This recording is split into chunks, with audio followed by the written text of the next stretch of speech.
जय हिंद दोस्तों। आज की वीडियो हम चैप्टर नंबर 5 को डिस्कस करने वाले हैं जो इम्पॉर्टेंट होगा एग्जामिनेशन पॉइंट ऑफ व्यू से। तो पहले शुरू करते हैं। पहला question, what is basic concept of ad hoc network. Ad hoc network क्या होता है? ये मोबाइल नोट्स जो dynamics stable short live network होता है।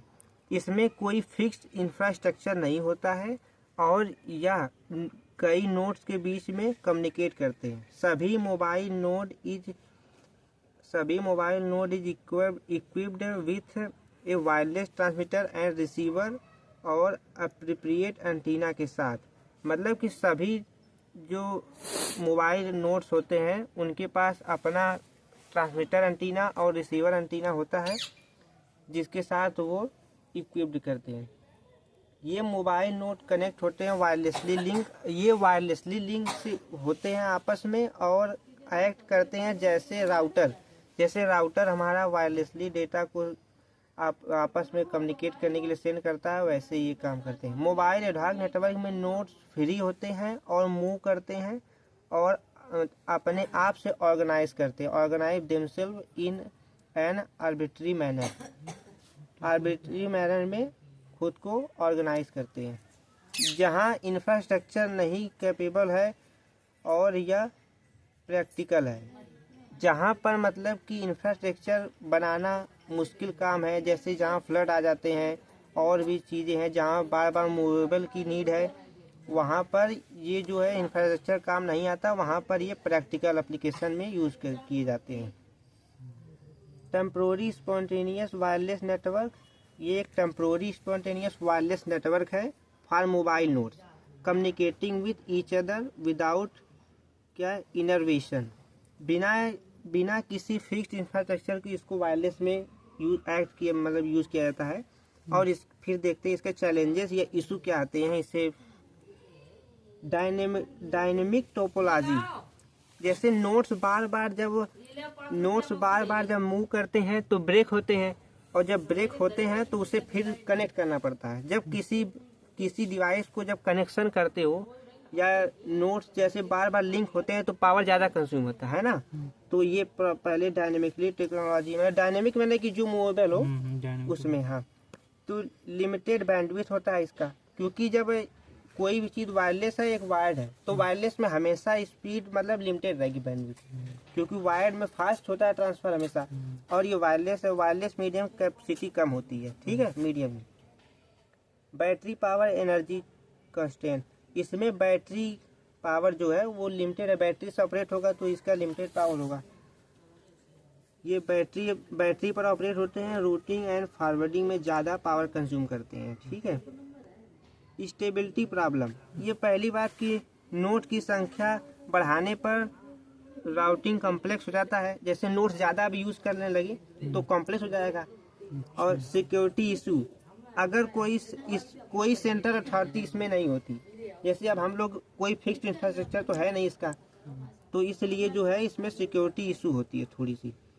रिलायबिलिटी, विश्वसनीयता जैसे बात करें, नोड फेल्योर हो जाता है या मूवमेंट से पाथ ब्रेक हो जाता है। जब जैसे डिवाइस बार बार मूव करेंगे तो पाथ ब्रेक हो जाएगा या फेल्योर हो जाएगा। तो ये एक टॉपिक हो गया, ठीक है।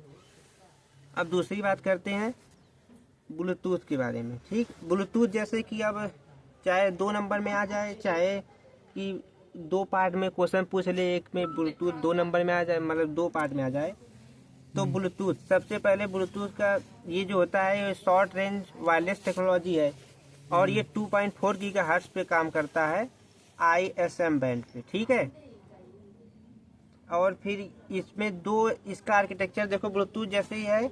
ब्लूटूथ में 2 होता है, एक पिकोनेट होता है, एक स्कैटर नेट होता है। तो पिकोनेट में क्या होगा कि इसमें कि एक मास्टर रहेगा, 7 स्लेव रहेगा।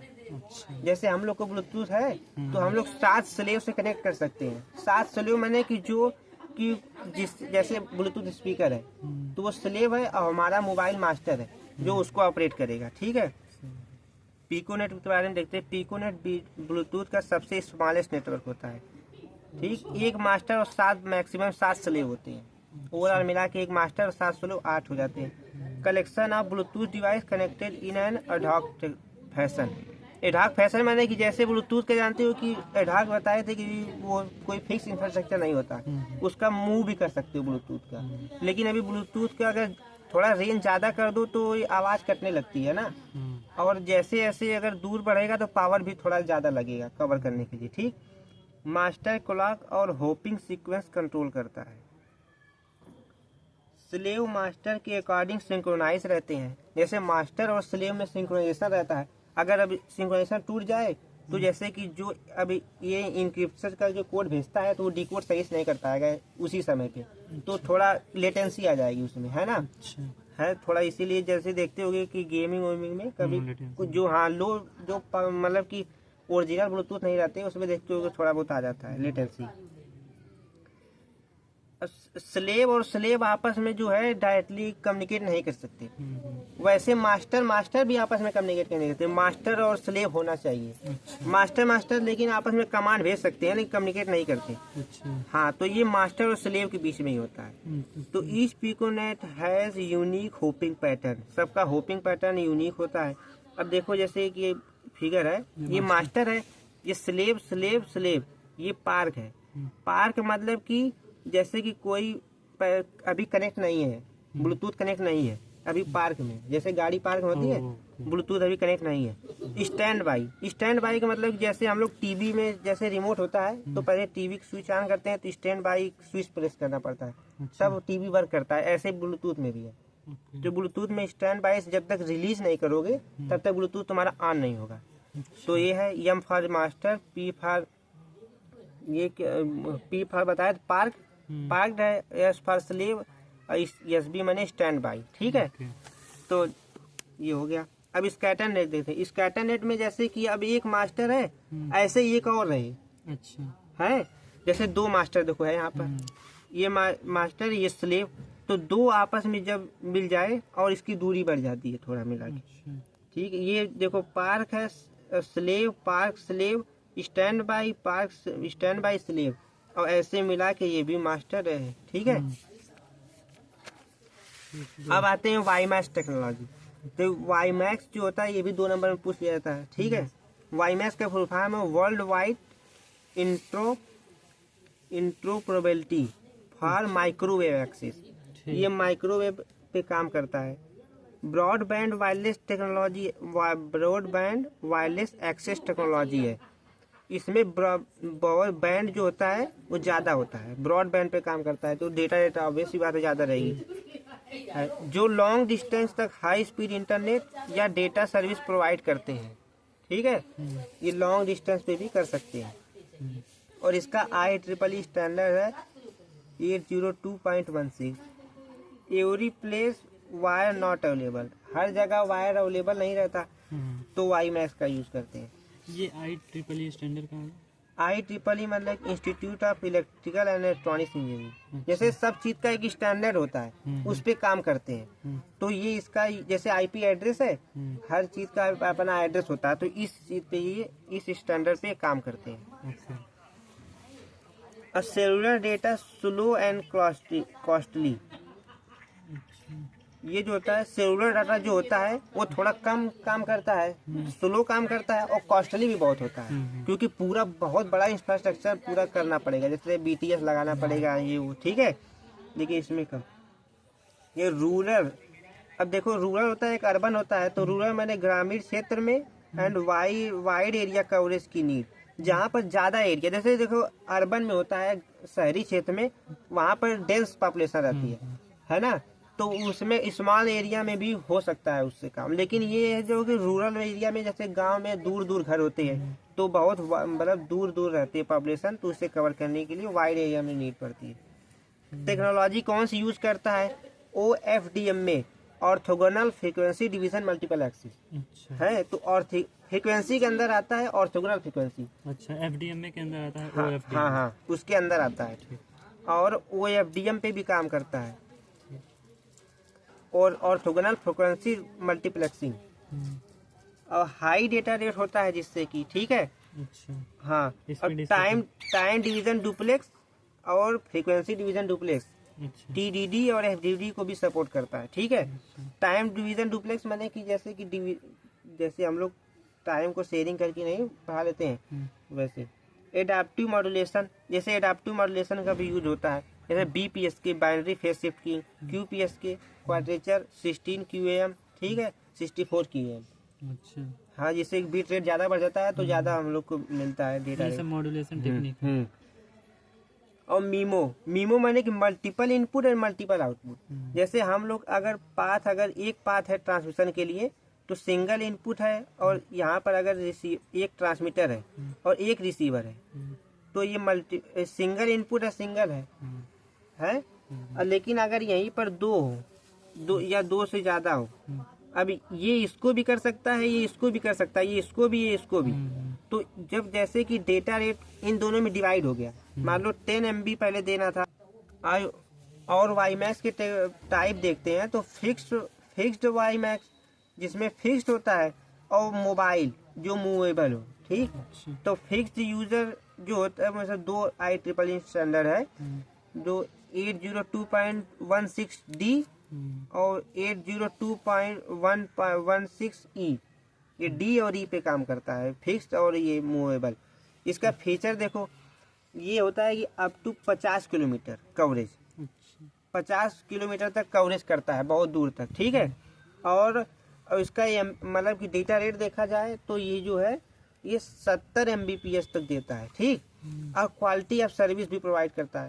क्वालिटी मैंने जो सर्विस प्रोवाइड करता है क्वालिटी रहती है, थोड़ा क्वालिटी ऑफ सर्विस। ठीक।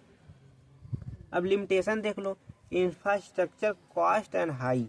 इंफ्रास्ट्रक्चर होता है कॉस्टली होता है और हाई होता है। ठीक है। Licence spectrum required, licence spectrum की नीड होती है, रिक्वायर्ड होता है। सेलुलर अब सेलुलर 4G एंड 5G में कंपटीशन होता है। अब देखते हैं ultra wide band communication, UWB। Ultra wide band मैंने कि अल्ट्रा वाइड है, इसका बहुत डेटा रेट इसका ज्यादा होगा। ठीक। और जब डेटा रेट ज्यादा किसी चीज का होता है तो जानते हो कि डिस्टेंस बहुत कम रहेगा। अगर हम लोग वायरलेस कोई चीज भेजते हैं तो इसमें कि अगर जितना दूर रहेगा, जैसे है अब कोई चीज फाइल ट्रांसफर करते हो, जितना दूर डिवाइस रहेगा इसके कवरेज एरिया से उतना कम स्पीड हो जाएगा। तो अगर इसका बैंडविड्थ ज्यादा है तो ऑब्वियस सी बात है शॉर्ट रेंज रहेगा। ठीक है। शॉर्ट रेंज वायरलेस टेक्नोलॉजी है, कम्युनिकेशन है। ठीक। वाइड बैंड है जो बैंडविड्थ बहुत ज्यादा है, अगर जो है कि नैनो सेकंड के पल्स ट्रांसमिट करता है ये। ठीक। नैनो सेकंड के पल्स ट्रांसमिट करता है। डेटा पल्स की पोजीशन पोलैरिटी टाइम से इनकोड किया जाता है। डेटा पल्स की पोजीशन से या पोलैरिटी से या टाइम से इनकोड किया जाता है। पोजीशन और पोलैरिटी जो होता है प्लस माइनस, और पोजीशन और टाइम, ठीक, उससे इनकोड किया जाता है। लो पावर कंजप्शन होता है, इसका पावर कंजप्शन थोड़ा लो होता है।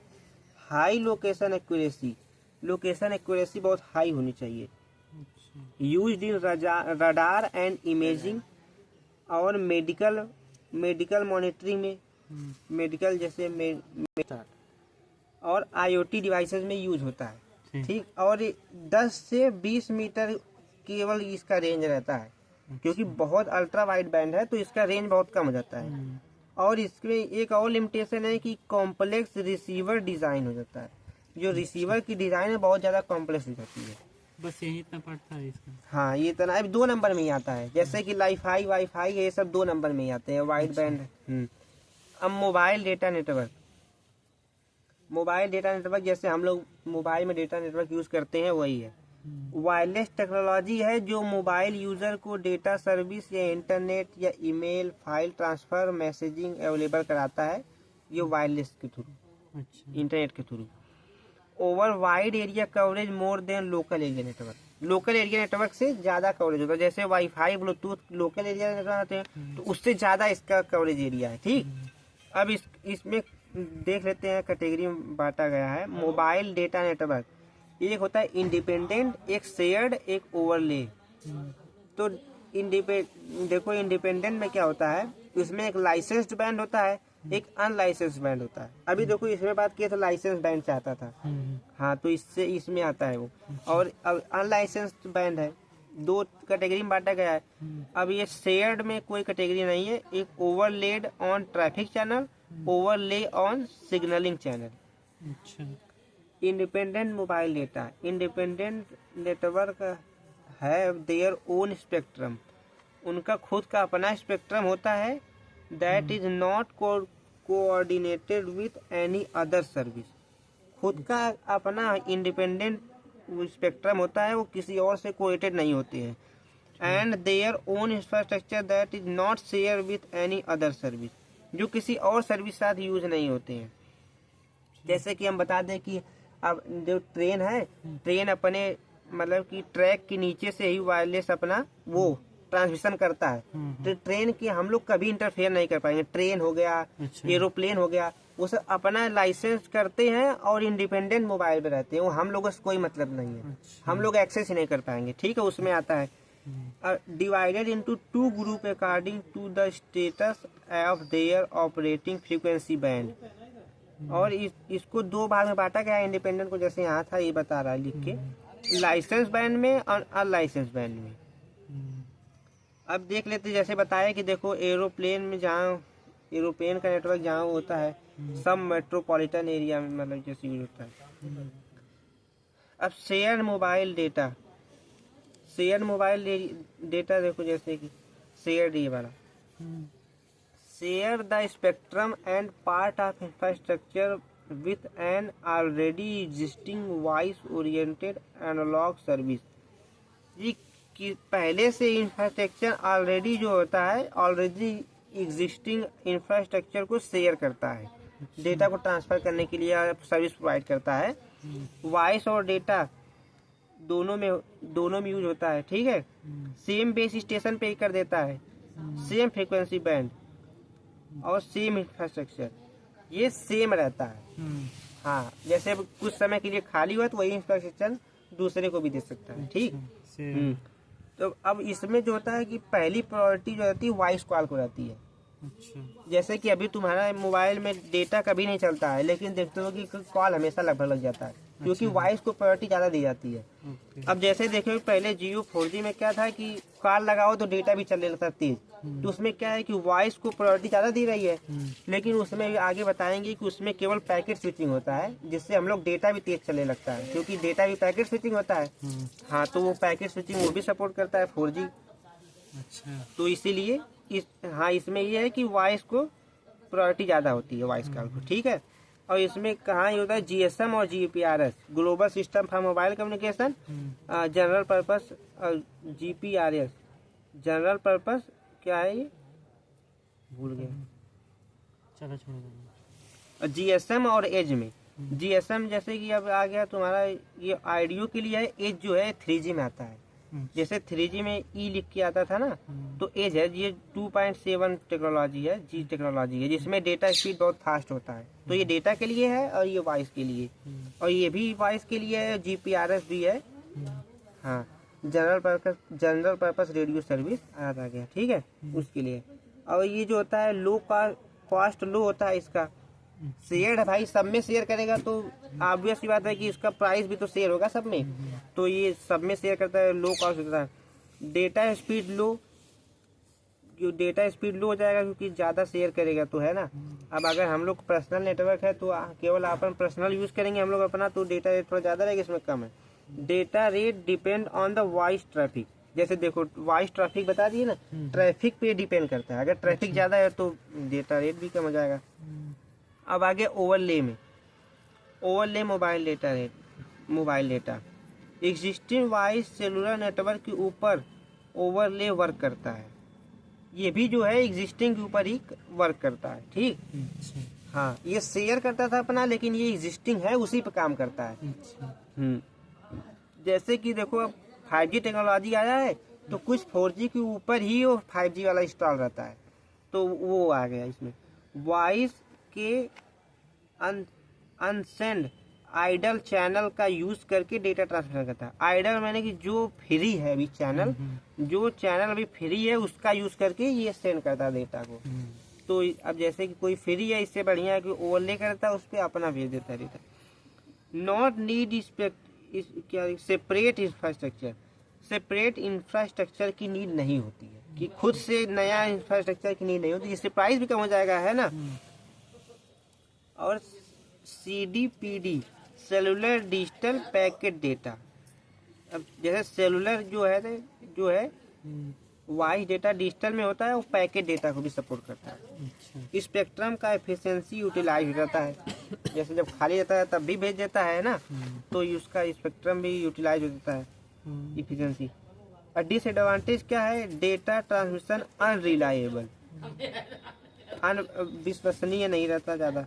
डेटा स्पीड गारंटी नहीं रहती, डेटा स्पीड हाई ही मिलेगी, इसकी कोई गारंटी नहीं रहती। और जैसे इसमें था, अब इसमें जैसे रिलायबल था क्योंकि ये इंडिपेंडेंट था, ये अपना खुद का था इसका।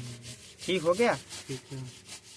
अब आ गए इंडिपेंडेंट, शेयर्ड और ओवरले। हाँ, IMT इंटरनेशनल मोबाइल टेलीकम्युनिकेशन 2000, ठीक है। ये भी आता है कि ये भी 3G के अंतर्गत ही आता है, भी देखेंगे। एक ITU इंटरनेशनल टेलीकम्युनिकेशन यूनियन है, और उसके द्वारा दिया गया था, ग्लोबल स्टैंडर्ड है, ये ग्लोबल स्टैंडर्ड है जो ITU द्वारा दिया गया था, ठीक। और ये 3G मोबाइल कम्युनिकेशन सिस्टम के लिए बनाया गया था, ठीक है। देखो आगे 3G मोबाइल सिस्टम के लिए बनाया गया था।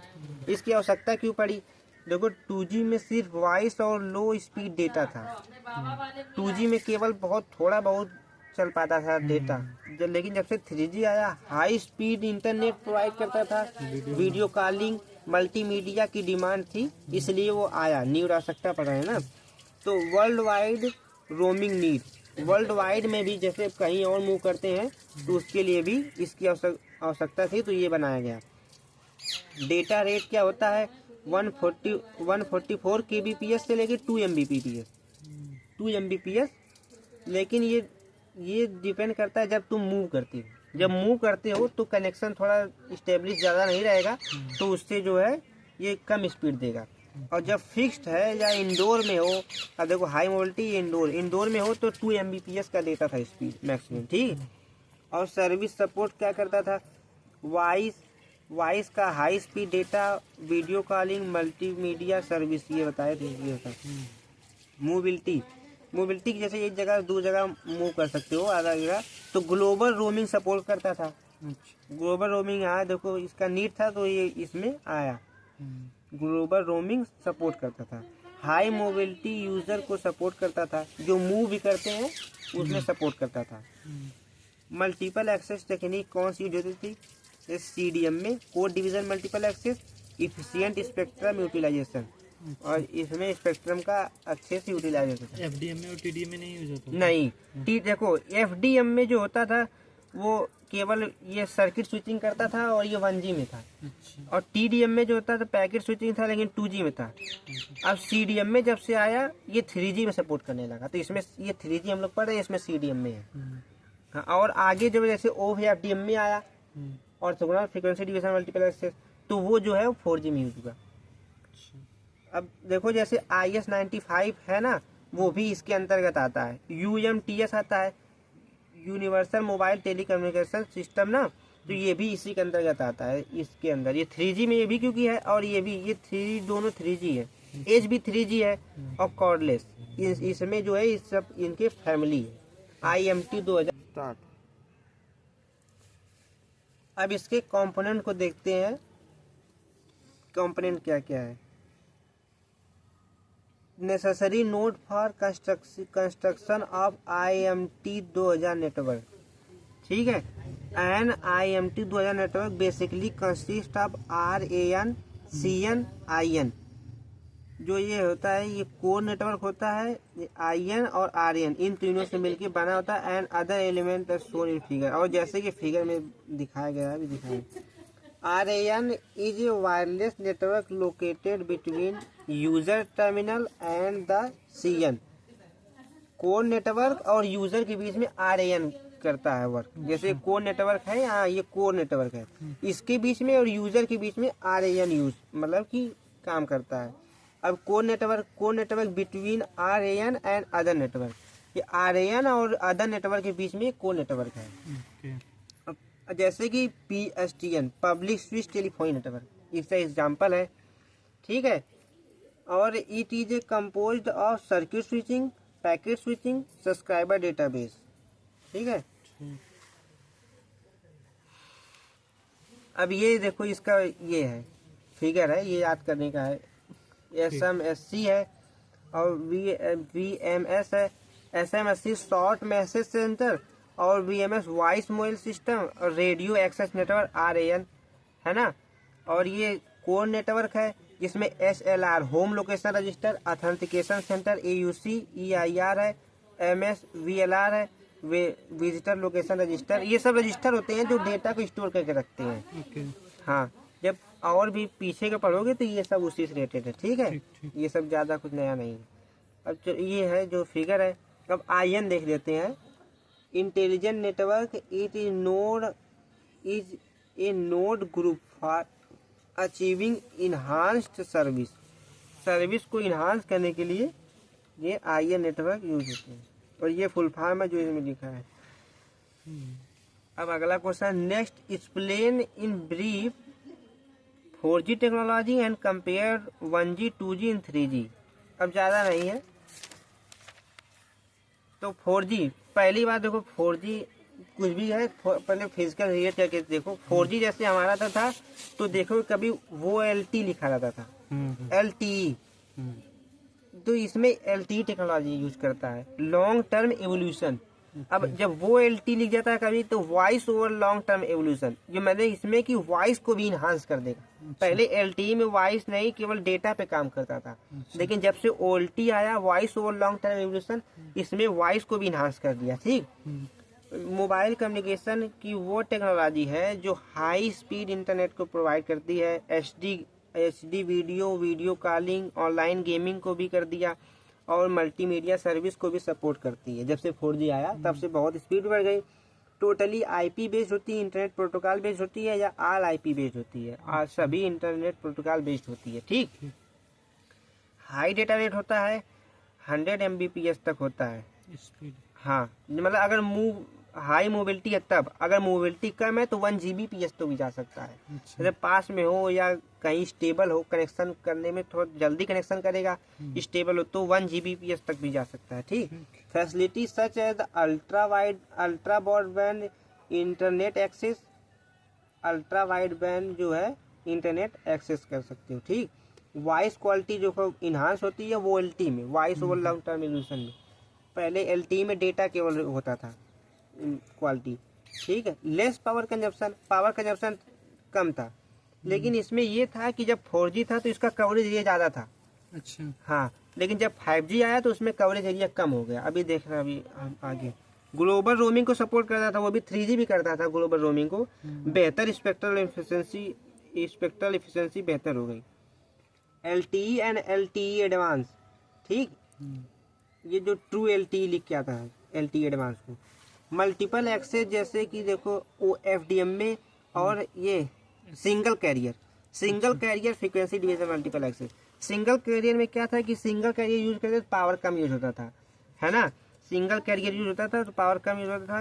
ये जो है डाउनलिंक में यूज होता है OFDM में, और सिंगल कैरियर ये अपलिंक में यूज होता है। मतलब जब हम लोग यहाँ से यूजर से नेट भेजते हैं टावर को तो ये होता है अपलिंक, और डाउनलिंक जब रिसीव करते हैं हम लोग टावर से, ठीक।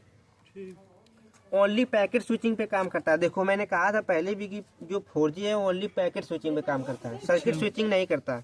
तो पैकेट स्विचिंग से क्या होता है कि अगर हम लोग वॉइस को प्रीफर करता है पहले, तो अगर हम लोग कॉल लगा देते हैं इसमें तो पैकेट स्विचिंग है ही डेटा के लिए, तो डेटा रेट भी इन्हांस हो जाता है 4G में, ठीक।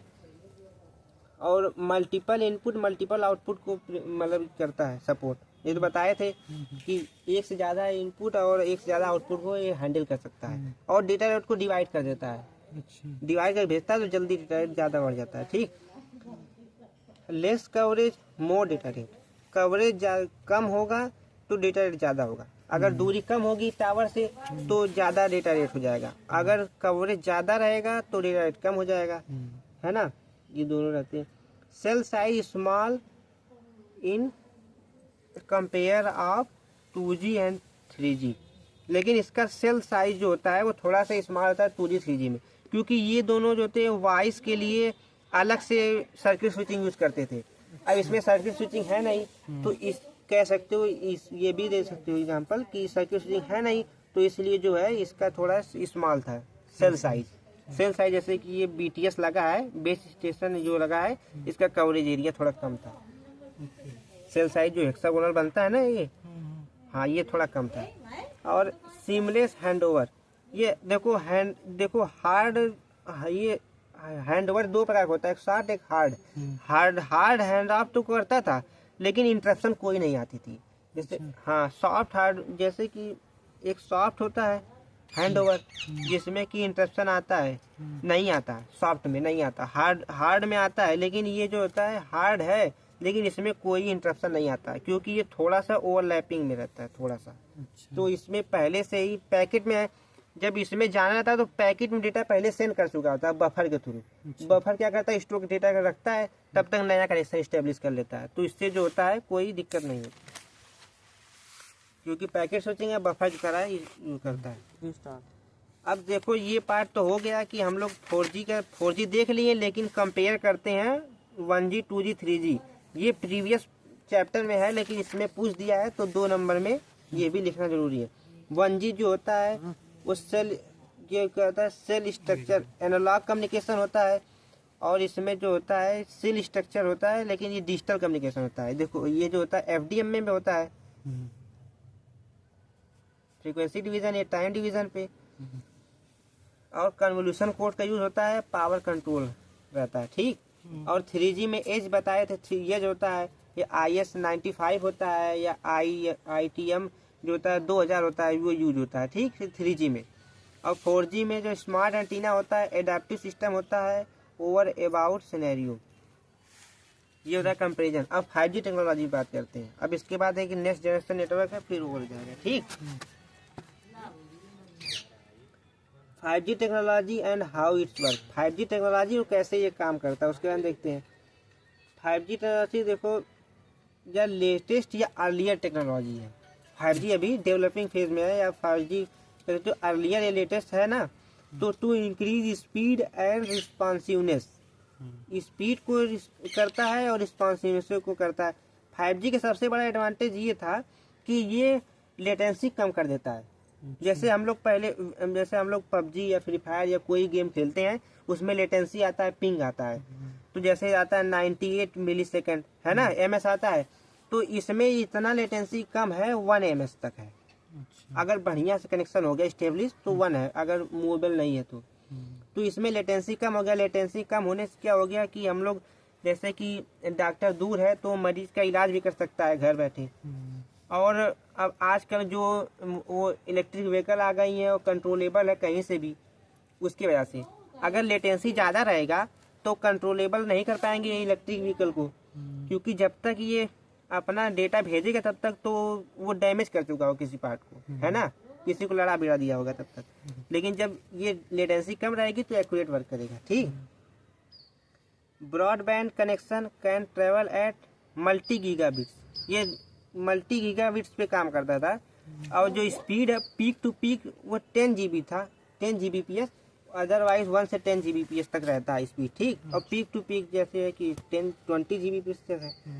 और लो बैंड अगर रहेगा तो जो है कवरेज ज़्यादा करेगा, अगर डेटा रेट कम कर दे तो जो है ज़्यादा दूर तक कवर करेगा, या दूर गए तो डेटा रेट दोनों आपस में प्रोपोर्शनल है। और हाई बैंड रहेगा तो अल्ट्रा हाई स्पीड पे करेगा काम, अगर पास में हो टावर के, है। और शॉर्ट रेंज है, ये 24 से लेके 100 Gbps तक काम करता है, मतलब 24 से लेके 100 गीगाहर्ट्ज पे काम करता है, ठीक।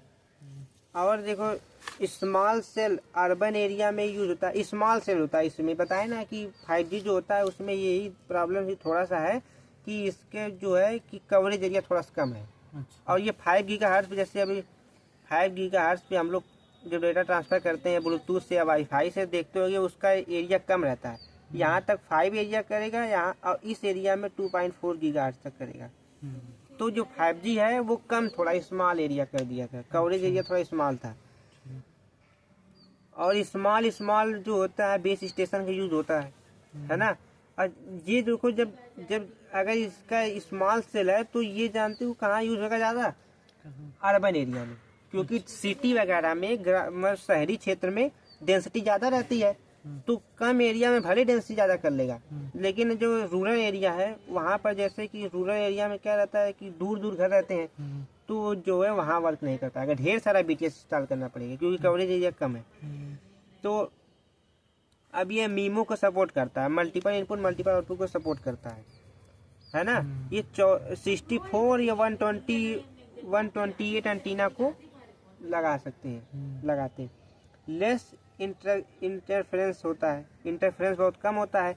लेस पावर वेस्ट भी कम होता है, ठीक। और यूज होता है ऑटोनोमस व्हीकल में, जैसे बताए ना, ऑटोमेटिक व्हीकल में, और रिमोट सर्जरी में, जैसे घर से दूर जैसे रिमोट मैंने दूर एरिया में दूर से ही हम लोग सर्जरी को भी कर सकते हैं, गेमिंग भी खेल सकते हैं। और जो होता है LTE जो 4G है उसका इंफ्रास्ट्रक्चर फाउंडेशन यूज करता है 5G, 4G को फाउंडेशन को यूज करता है, 4G के टावर पे ही 5G लगा जाता है, फाउंडेशन उसी की यूज करता है। Sell side divided into sector that send data through radio wave के थ्रू डेटा। और ये देखो इसका फिजिकल बात किया जाए कि हम लोग मोबाइल में क्या होता है, तो ये शो होता है NR, ये NR शो होता है ना, वॉइस ओवर न्यू रेडियो, इस पे काम करता है, और वो LTE पे काम करता है 4G, voice over long term evolution, VoLTE का voice over long term evolution, और वॉइस ओवर ये रेडियो, ये न्यू रेडियो, ठीक। ये हो गया। और जैसे भी यूट्यूब में हम लोग अब जैसे 5G आ गया है तो 4K वीडियो चलाओ, कोई दिक्कत नहीं, लेटेंसी कम हो गई, हाई डेटा रेट है। और अब जैसे रील स्क्रॉल करते हो तो 4G में क्या है कि डेटा रेट कम रहेगा तो वो थोड़ा बफरिंग आएगा, ठीक। इसमें सही चलता है, फास्ट। और अब इसमें हार्ट रेट मॉनिटरिंग, जैसे डॉक्टर लोग कुछ भी मॉनिटर कर सकते हैं दूर से ही, इस पे जो अब हार्ट रेट में अगर डिले हो गया तो दिक्कत हो जाएगा, तो ये जो है सब काम होता है कम लेटेंसी के साथ, ठीक है। गूगल मैप वगैरह सब ही है, 3D में गूगल मैप भी चलता है इसमें, उसमें नहीं चल पाता था। अब लास्ट है next generation network. Next generation network एक ऐसा कम्युनिकेशन नेटवर्क है जो वॉइस, डेटा, वीडियो, मल्टीमीडिया सभी सर्विस एक ही IP बेस्ड नेटवर्क पर प्रोवाइड करता है। मतलब जितनी भी टेक्नोलॉजी, अब देखो कितनी प्रकार की होती हैं, एक तो वॉइस हो गया, एक video, voice, video, multimedia, text, ज्यादातर इसी का होता है, इसी का मिक्सचर होता है सब। तो ये सब कुछ जो है एक ही IP बेस पे, इंटरनेट प्रोटोकॉल बेस पे वर्क प्रोवाइड कर देता है। और नेक्स्ट जनरेशन नेटवर्क जो है ये अभी अर्लियर टेक्नोलॉजी है, ये अगर तुम 6G यूज करते हो तो इसमें इसके ऊपर भी डेवलप कर सकते हो। अच्छा, हाँ, NGN के ऊपर। ये 5G में भी यूज होता है, 4G में भी यूज होता है। और ये पैकेट बेस्ड होता है, जैसे पैकेट स्विचिंग होता है, जैसे पैकेट में कोड आता है वैसे पैकेट पे बेस्ड होता है। मल्टीपल सर्विस जैसे कि वीडियो, डेटा ये सब प्रोवाइड, वॉइस, डेटा, वीडियो सब एक ही में प्रोवाइड करते हैं। और क्वालिटी ऑफ सर्विस के साथ क्वालिटी भी सही रहती है। अब इसकी जरूरत क्यों हुई, डिफरेंट नेटवर्क, जैसे पहले PSTN यूज करना पड़ता था, GSM और इंटरनेट के लिए अलग, और जैसे GSM यूज करते थे वॉइस के लिए सर्किट स्विचिंग, इसके लिए पैकेट स्विचिंग, तो ये सब ऐसा प्रोवाइड कर दिया NGN ने, नेक्स्ट जनरेशन नेटवर्क, जो कि सब कुछ एक ही में यूज होता था। और ये NGN का प्रयोग 5G भी करता था, क्योंकि 5G केवल पैकेट स्विचिंग को सपोर्ट करता था, है ना। तो और ये कॉस्टली भी थे। अब जैसे कि 2 इंफ्रास्ट्रक्चर यूज कर रहे हो, एक केवल वॉइस के लिए, एक वीडियो के लिए अलग अलग, तो कॉस्टली रहेगा। इसमें सब कुछ एक ही में प्रोवाइड है, ठीक। और लो फ्लेक्सिबिलिटी थी, मेंटेनेंस डिफिकल्ट था पहले जब नहीं था ये। और NGN ने सबको एक IP प्लेटफॉर्म पर ला दिया सबको। इसमें very high speed and high quality transmission होता है। और ये फीचर इसके क्या है, ऑल IP बेस्ड नेटवर्क होता है, सभी इंटरनेट प्रोटोकॉल बेस्ड पे नेटवर्क होता है, ठीक। पैकेट स्विचिंग ओनली होता है। और ये बता दिए सब कुछ, वॉइस, वीडियो, डेटा, ये सब। क्वालिटी ऑफ सर्विस भी बता दी, मोबिलिटी सपोर्ट करता था, माने मूव करोगे तब भी काम करेगा। स्केलेबिलिटी, अगर जैसे कि अब स्केलेबिलिटी क्या है कि अगर कोई नया टेक्नोलॉजी इसमें ऐड करना चाहो तो इजीली ऐड हो जाएगा। अच्छा। हाँ, और इसे मॉडिफाई कर सकते हो नेक्स्ट जनरेशन के अकॉर्डिंग, इसे मॉडिफाई कर सकते हो इसी पे। सिक्योरिटी क्या रहता है, ऑथेंटिकेशन, ऑथराइजेशन और इनक्रिप्शन सपोर्ट करता है, और इसका यूज ई कॉमर्स में यूज कर सकते हो। ई कॉमर्स जैसे कि इलेक्ट्रॉनिक कॉमर्स है, इलेक्ट्रॉनिक शॉपिंग जैसे कि हो गया इसमें। और फिर इसके अब देखो इसका आर्किटेक्चर बंद कर दिए।